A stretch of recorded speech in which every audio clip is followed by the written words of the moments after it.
Hi, this is Peter Godinez, your ambassador with KADY TV with another series of Good Morning Oxnard. And again, I've missed this guy. We haven't done this in 2 weeks. 3 weeks, actually. 3 weeks. And he was spelunking, I guess, in the mountains and it's overdid it, but that's all I'll say about it. But he is the portal to telling us what's going on in the community of Ventura and beyond. And I'm going to just be quiet and say, George, welcome back. Good to see you. Always glad to see you, Peter. You look like you're in shape. And the rest of the ready and healed. That's all. That's the best thing. So tell us what's going on here. All right. I went to the city council meeting last night, which is the first one we've had since July. Oxnard kind of shuts down in August. It's kind of like when I worked in Europe.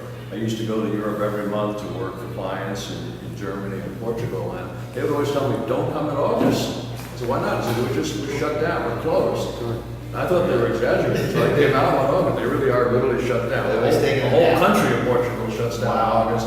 They go on vacation, they go holidays. They say nothing happens in the factories, nothing happens in the offices. Wow. So don't get involved. It's pretty much the same thing in Oxnard.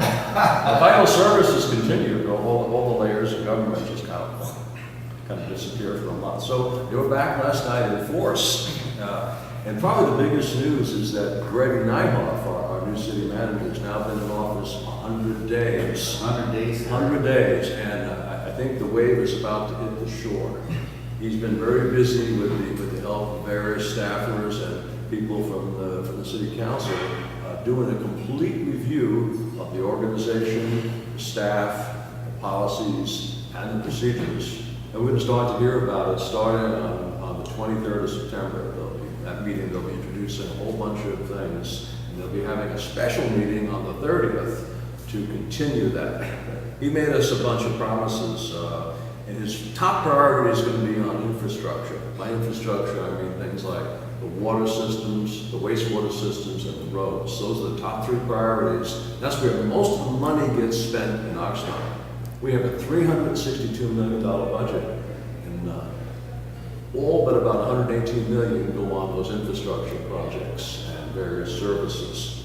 We've had big problems with the water systems, which are accentuated by the drought. And we've had major problems with the wastewater system with a $30 million tank suddenly going bust that they knew about, but somehow it never got up to the city council for approval, never got in the budget, and that's going to be an unexplained thing. So Greg has been extremely responsive to complaints from residents, complaints from government people, and we're about to find out, to test his mettle in the next 30 days in those meetings. So I'll be reporting on what's happening, the meeting of the 23rd and the meeting of the 30th. But he'll be making changes in policies, procedures. I can't mention any specific names, but there are already some rumors of some major staff changes to be done as well. And this will be positive if we... I think it's all for the positive. Obviously not positive for people that are going to be replaced. But I think that goes without saying. That's for the city. There seems to be a lot of support of the city council for what it's doing. There's not a lot of disagreement with what I hear happening. The second thing I want to talk about is really kind of a citizen-driven initiative.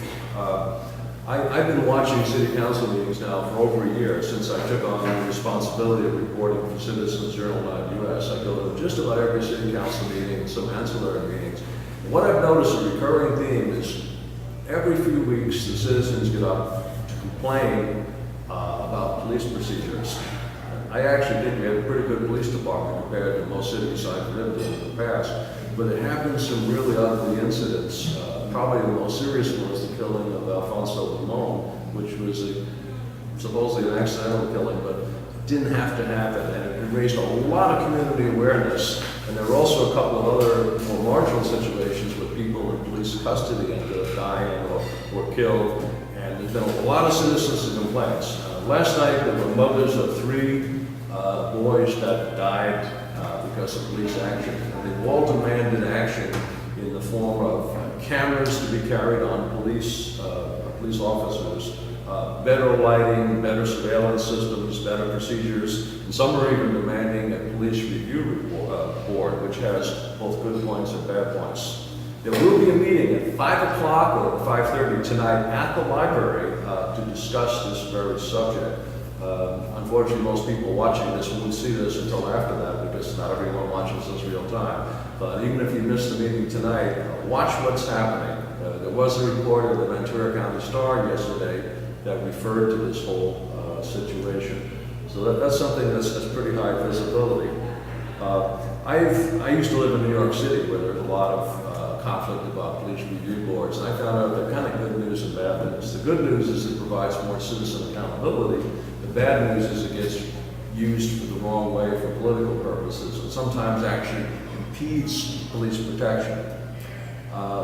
One thing that is necessary is to get control of violence in the city, people have to work with the police and let them know what's going on. And a lot of people simply hesitate to do that because they don't trust the police.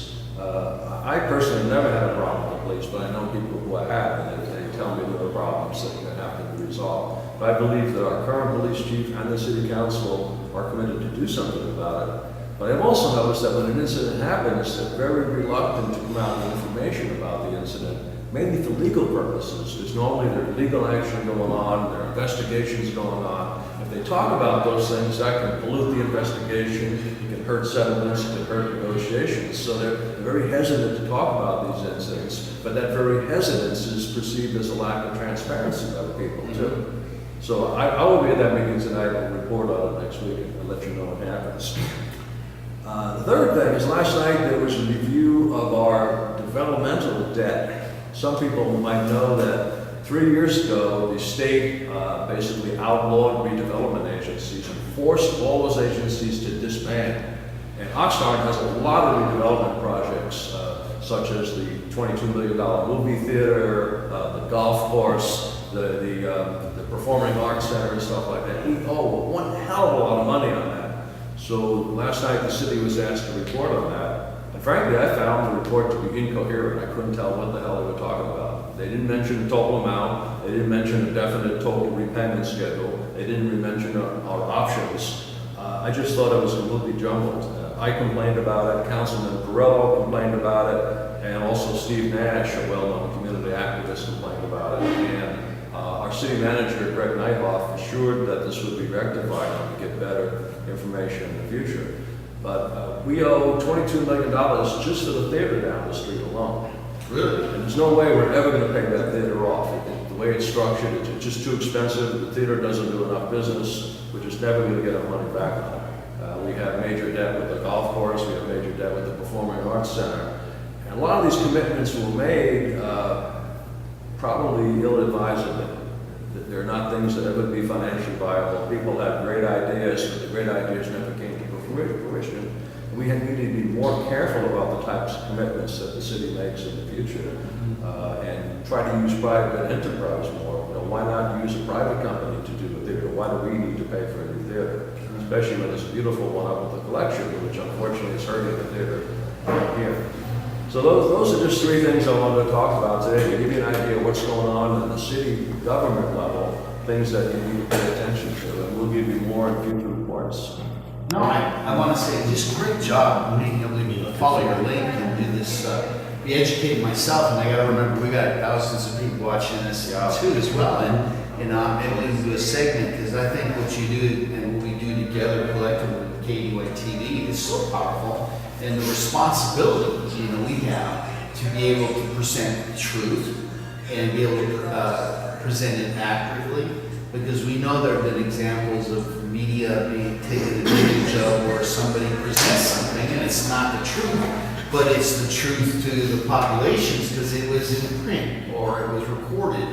And so there's a lot going on that, and you don't do that. I also think KDY is a very good medium, and I like the kind of guests you're bringing in for the various segments and give people ideas of what's going on in different segments of society that you would not otherwise get. Especially good to see these in-depth interviews on people's backgrounds. Like, I've known Jim Hensley about a year. I didn't know most of the stuff that you drew out of him today. Yeah. It tells me a lot about how he got to where he got to where he is now, and why he might be a good city councilman that you would not ordinarily see anyplace else. To me, we're almost done here, but I got to say, it took a lot of courage to step up and be transparent and talk about his background. Yes. So when you look at it truly, you go, well, that's who kind of like we want to get to know. Mhm. It's not the person who had the silver spoon and had it so easy and didn't face any type of adversity.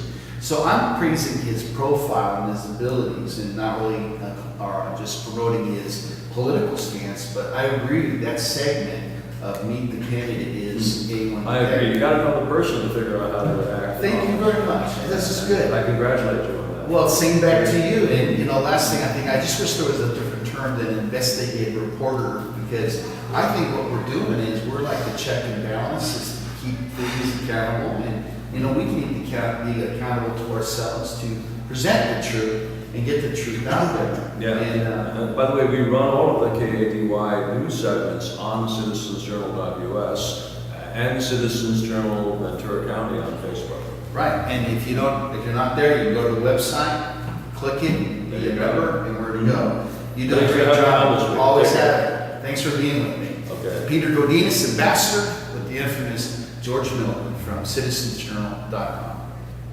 US. U.S.